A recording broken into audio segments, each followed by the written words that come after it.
Ladies and gentlemen, we interrupt this program to bring you a deep dive into disruption.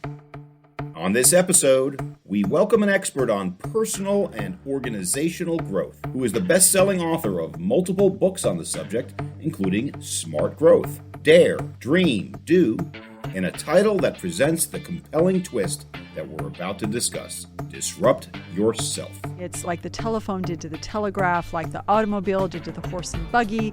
More recently, we've had Netflix disrupt Blockbuster and now cable TV. Well, when you disrupt yourself, or what I call personal disruption, it's when you take all those ideas and you apply them to you. That's Whitney Johnson, who began her career as a secretary on Wall Street until she, disrupted herself in ways she'll share. She became a broker and ultimately a best-selling author, leadership coach, and keynote speaker. We caught up with Whitney at this year's CBRE Global Workplace Solutions Institute Conference in Scottsdale, Arizona, where she was a featured guest. Coming up, a discussion of disruption across the business world and for personal growth. I'm Spencer Levy, and that's right now on The Weekly Take.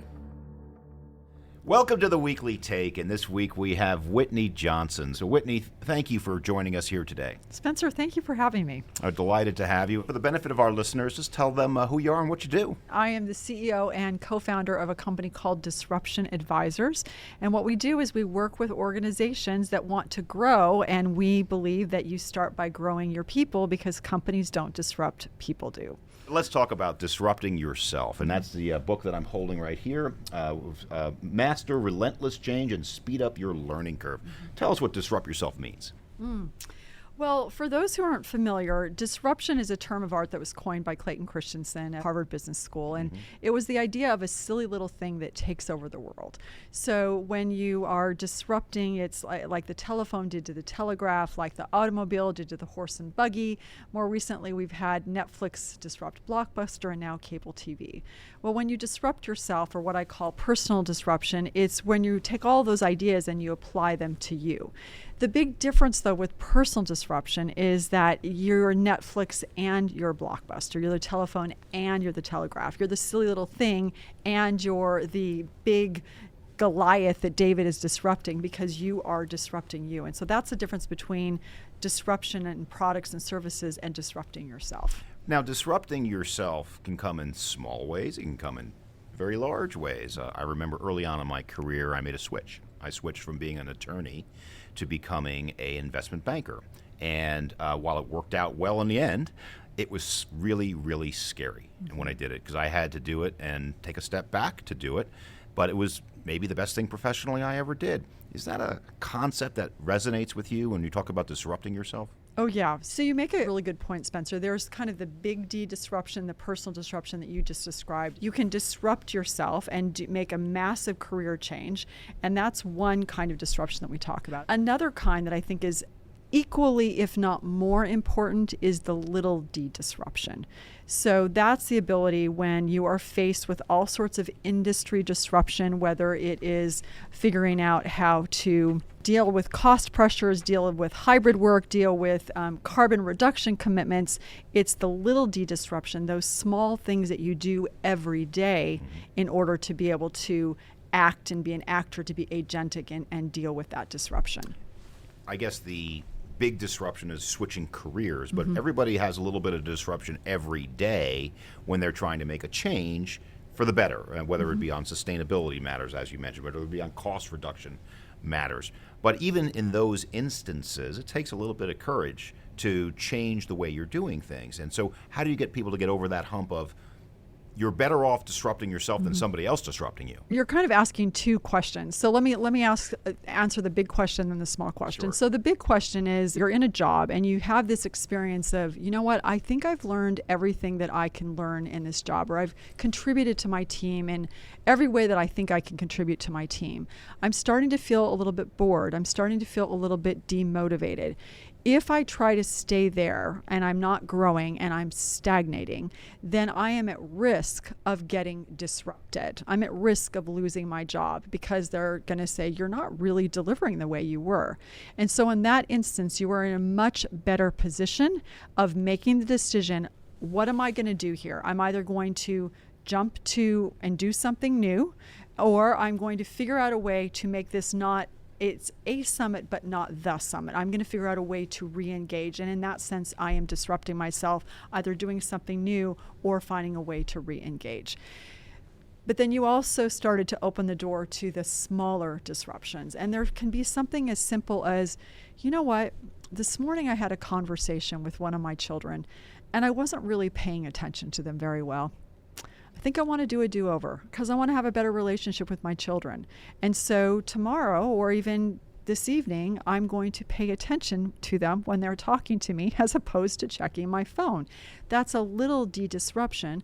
It doesn't seem like a very big thing, but over time, if every day now for the next year or 2 years, I pay attention for 10 minutes to my child instead of checking my phone, over time, that aggregates to a massive disruption in the sense that I have a good relationship with my child. This actually comes right out of your book, talking about the personal and the professional, and the concept of disruption applies to both, but you're the same person.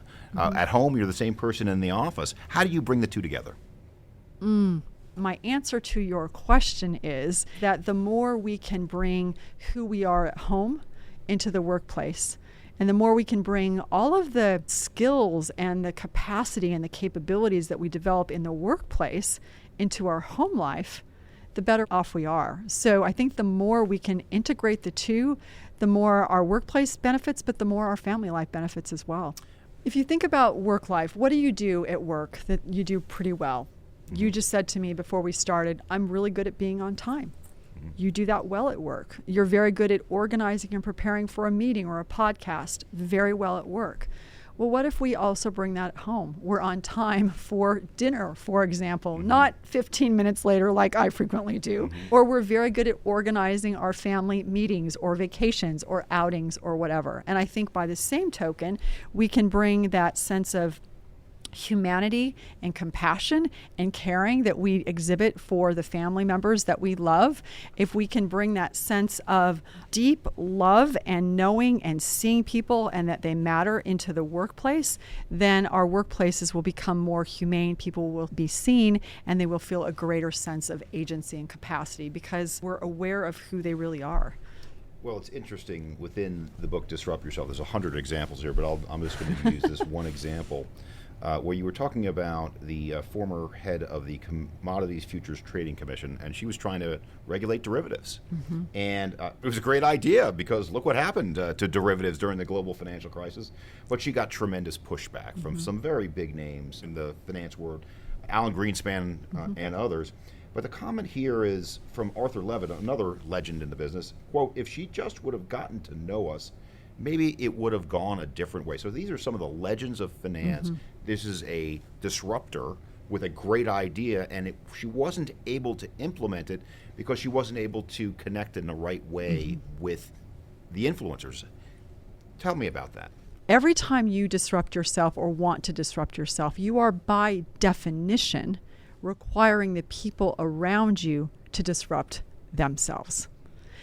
And we don't like change, especially when other people are trying to foist it upon us. And so I think you raise a really important point, is that when you decide that you want to do something differently, and we're going to talk in a minute about the S-curve of learning, you're jumping to do something new because you're inviting someone else to do something new.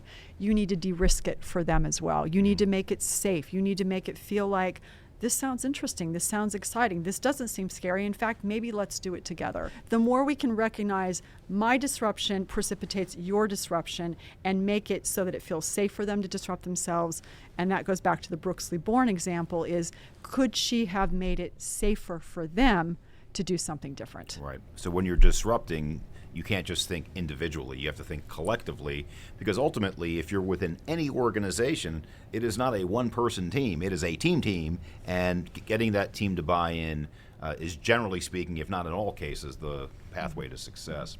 But since you brought up the S-curve, I love the S-curve concept, and I think what you were referring to for your S-curve is that's how people learn new skills or disrupt themselves. In the beginning, they learn a ton, and then it flattens out. But tell me in your words, what is the S-curve, and why is it important for disruption? Yeah. Humans are wired to grow. Growth is our default setting. We want to grow, but we don't always know how. We don't know what it looks like. We don't know what it feels like. And so what we have done at Disruption Advisors is we have come up with a map of what growth looks and feels like, and we call it the S-curve of learning. It's very simple. It's very visual. Now, you might be somewhat familiar with it. The S-curve itself was popularized by Everett Rogers back in the 1960s, and he used it to help us understand how groups change over time. And then we used it at the Disruptive Innovation Fund that I co-founded with Clay Christensen in our investing. But the aha that I then had was that this S-curve could also help us understand how we learn and how we grow. So every time you do something new or start something new, you are at the launch point of that S-curve. So it is flat. Now, what's interesting about that launch point is that your brain is running a predictive model. You have lots of predictions about what it will take to go from the bottom to the top of that curve, and most of those predictions are inaccurate. So dopamine, the chemical messenger of delight, it drops. And you feel overwhelmed, discouraged, frustrated. Why did I decide to do this? I thought it was a good idea. Now it's not. And it's not that growth isn't happening. It is, but it feels slow, which makes it hard to start something new. Then there's the next part of that curve, which is the sweet spot. You put in the effort, the model is increasingly accurate, your dopamine spikes, you feel exhilarated. Growth's not only fast, it feels fast, which is why it's easy to keep going. And then you get to mastery, that part where you level off. This is the place where the model works, but now you're not getting very much dopamine because you're no longer learning. So now you have this dilemma, because on the one hand, you like being on top of the curve. You liked being a lawyer. You were really good at it, master of all you survey. But because your brain needs more dopamine, because learning is the oxygen of human growth, because if you're not growing, you're stagnating, you have to keep climbing. You have to jump to a new curve. And so now you understand this is a model for what growth looks like. It helps me understand why I can be really good at something and no longer keep doing it. You can use it because it is so simple, because it is so visual. You can use it with everyone on your team. You now have this model that helps you understand and normalize and contextualize that process of growth, which we're all wired to do. One of the things I've noticed about many of our, if not most of our great professionals, not only here at CBRE, but in the industry, is that they are the masters of one thing. Mm-hmm. And they have 100 skills, but they are the best broker in New York City for leasing for the media industry, the best broker in Atlanta for leasing industrial space. They do that one thing, and they are the best at that. Is that consistent with what you're suggesting here? Because for me, I'd say just keep doing that, keep marching, keep pounding that drum. Maybe they shouldn't disrupt themselves. And if you are at the pinnacle, when do you make the decision that you should disrupt yourself? Well, the first thing I would say is that our lives are actually a portfolio of S-curves. Just like you have a portfolio of properties, you have a portfolio of S-curves. And so on the one hand, you can be in mastery along a curve. You can have tremendous domain expertise, and that is a very good thing. But if everywhere in your life you are in mastery and you feel like you've figured it out and you're not getting that dopamine, you're going to start to have what I call Mr. Blah. I mean, you're just going to feel like you've done everything. And so you want to add to your portfolio some launch points. Mm-hmm. You want to have in your portfolio some sweet spots. So maybe you are the master of all that you survey. So it's time for you to take up a new hobby, or it's time for you to go on a really interesting vacation, or it's time for you to start figuring out, how do I impart some of this expertise that I have to the next generation, which, oh, by the way, that's a very different skill. Being very good at something and teaching other people how to do it, completely different skill. It's what we call an S-curve loop. So that would be the answer to the first question, is you can be very good at it and you probably want to continue to be good at it, but you probably need in your portfolio to have a balanced portfolio, a couple of things where you're in the sweet spot and at least one thing where you're at the launch point. Maybe it's at work, maybe it's at home, but you need that in order to continue to grow and feel like within the context of your life and your career, you're in the sweet spot. Mr. Blah, is that the word you use there? Mr. Blah. Yeah. I love that. So we're talking with here a world-class author, and Mr. Blah is the description. I love that. But you know why I love that? because it gets right to the point and it speaks to the audience in language everybody understands what that means, because everybody's been at that point in their lives where I feel like Mr. Blah. Yeah. And to build on that, so one of the things I think is really important is being at the top of the curve does not necessarily mean that you are the world's foremost expert. What it means is that whatever I set out to do in this role on this project, I've done.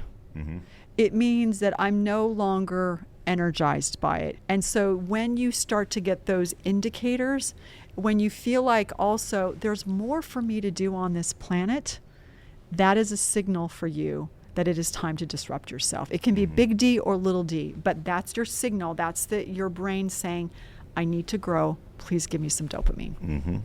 And I think back my own career, and the thing that's different about the professional corporate world is the thought to finish is so long. That's why I like cooking, because cooking is I can buy the stuff, I can cook it and eat it right then and there. So how do you deal with these different time horizons of feeling good about what you do versus deferred gratification? Well, that's such a great question. So if we go back to this idea of moving along an S-curve as a dopamine management exercise, what you know is that in the sweet spot, you're getting a lot of it. The challenge at the launch point is that it's dropping. But what do we know? We know that it spikes when you exceed expectations. And so when you're trying to gain momentum, when you're trying to, like you said, you've got this longer time horizon, how do you set ridiculously small goals that will allow you to still get that? So you're trying to master a new skill, whether it's, let's call it tennis, whether it's, being a real estate broker, whatever it is, you set very, very small goals. So for example, today I'm going to spend 5 minutes learning something new about this topic. That's all, only 5 minutes. I could spend 15, I could spend a half an hour, but I'm going to spend 5 minutes. Well, guess what? Most of us can easily do 5 minutes. So now if I do 6 minutes, what happens?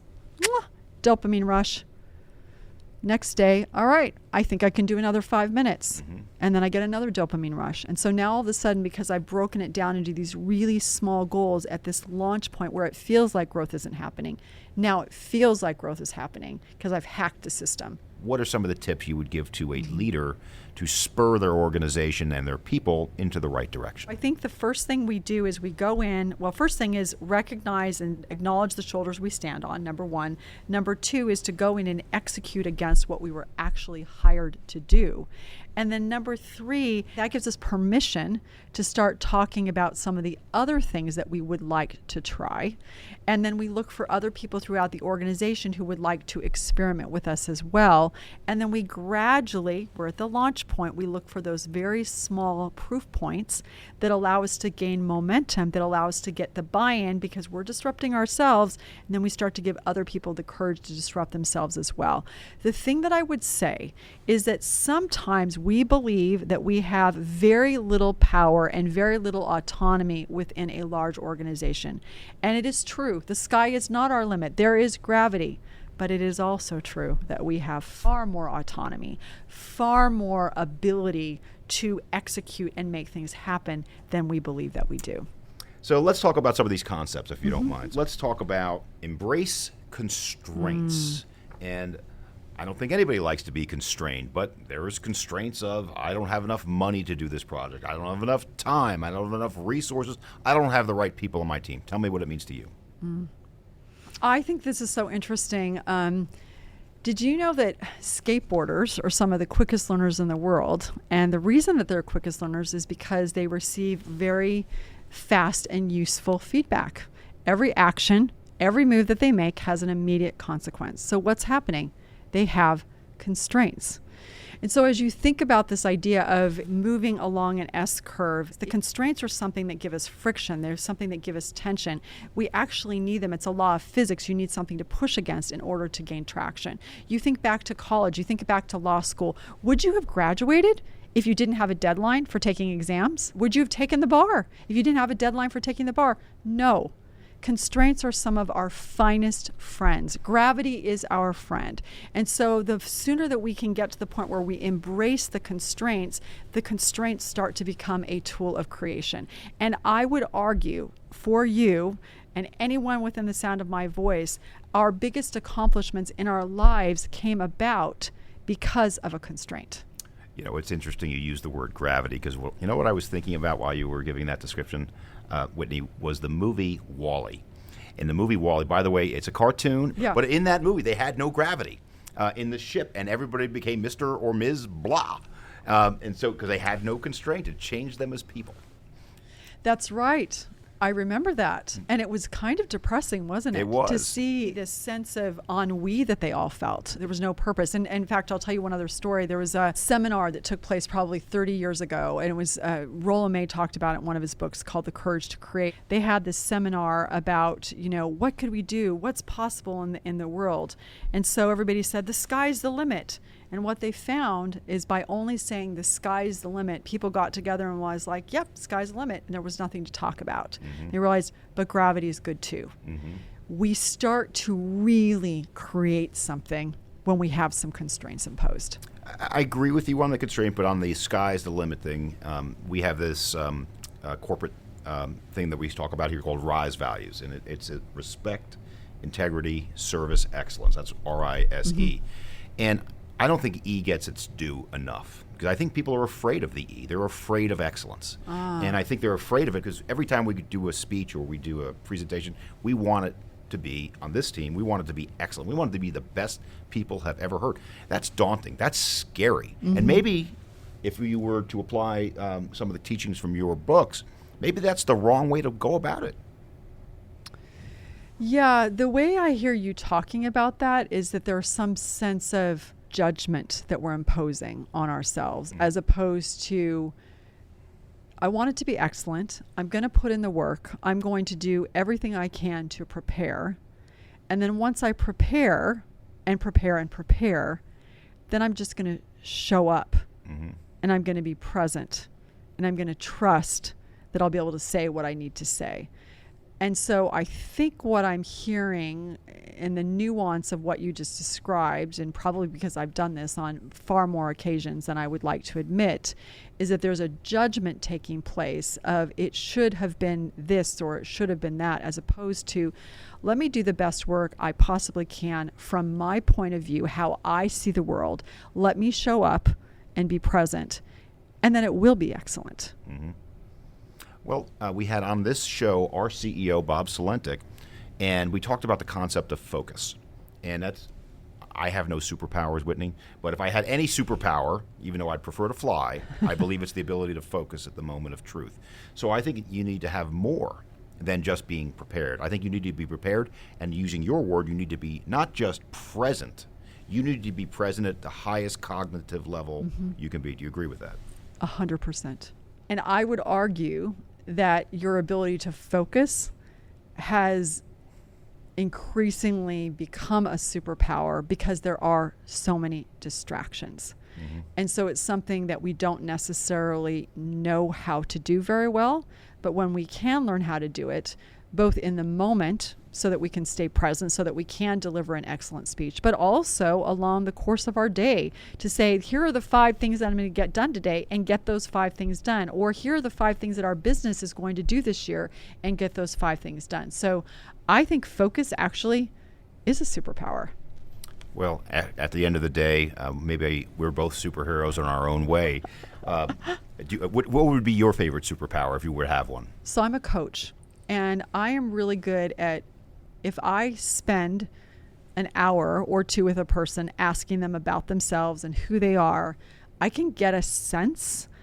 I can start to name their talents and their gifts and give them an idea of what possibility I see for that person. And so someone described it as a revealer, and I do think that is one of my superpowers. Well, then you have something in common with my father. My father oh, good. Maybe he was a snap judgment, and you're world class at this. He was just a lawyer in New York who liked to go to lunch with his clients a lot.